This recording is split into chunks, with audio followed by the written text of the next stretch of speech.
What's up guys, welcome back to another video. I have gone ahead and got the motor out. Did get a bit carried away, didn't do an outro for the other video, or time-wise or timeline-wise, didn't do a proper intro for this video. So I'm doing it now.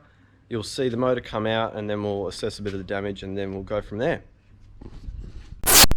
Got the bonnet off. Gonna prepare to have the motor out. I've got a time-lapse GoPro there, see how that works out, see what we can do for you. Hopefully this will go fast.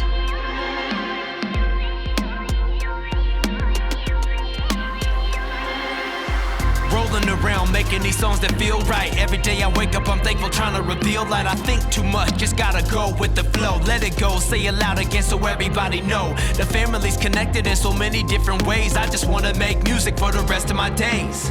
Press play, relax and get it cracking. Spontaneous, you never know what's gonna happen. Sending out the energy from you to me. The whole world is my home, I just wanna be free.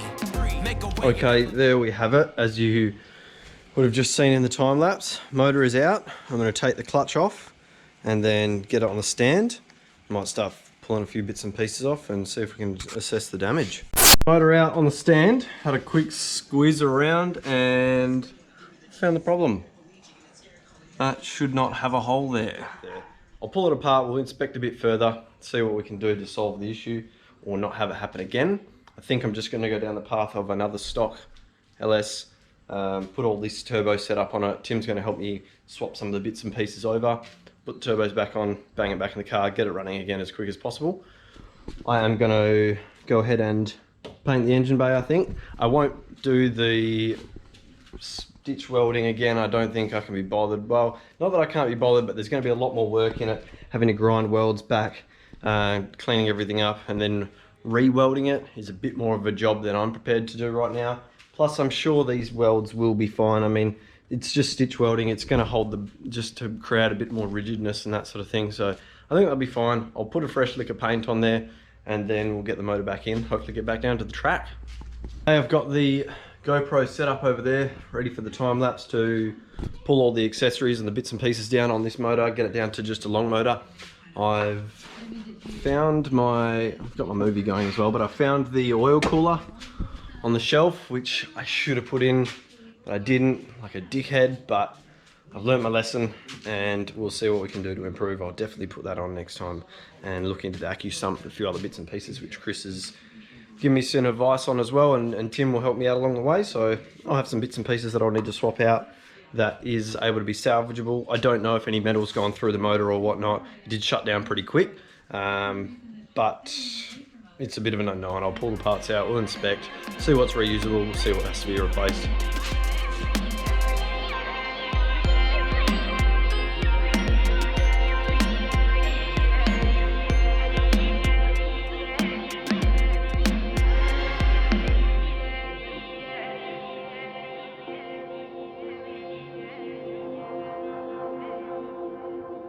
This is also an issue.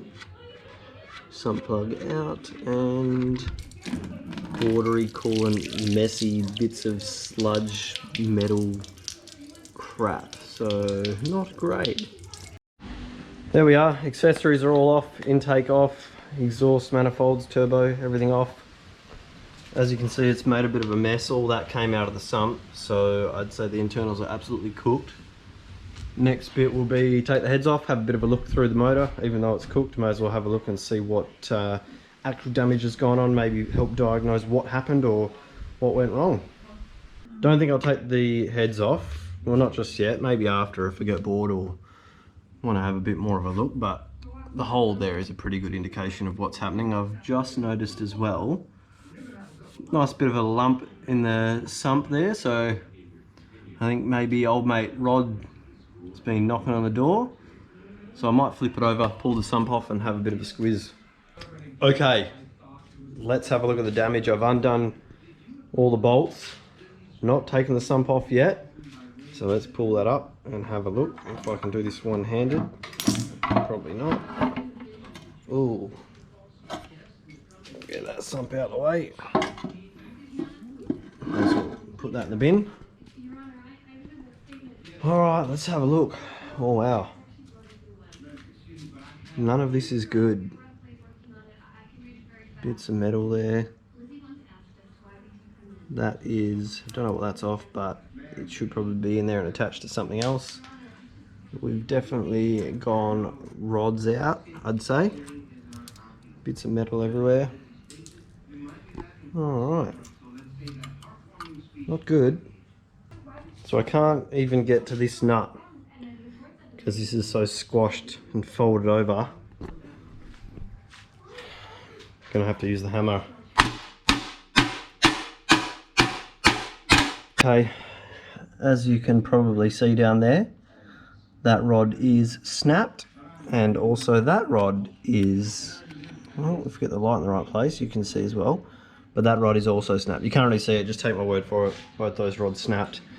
The cam is pretty minced as well, so I'd say that's going to be a bin job. I'd say the whole motor is a bin job. Spoke to my guy Ish over at Northcom. He's hopefully going to have a motor for me this week sometime. I'll grab that off him and swap over the accessories. I'll go through and check what can be saved and what can't be saved. I've got plenty to keep me occupied though, engine bay wise. Probably start working on that next, plugging up some holes, get some bits out of the way and get it done.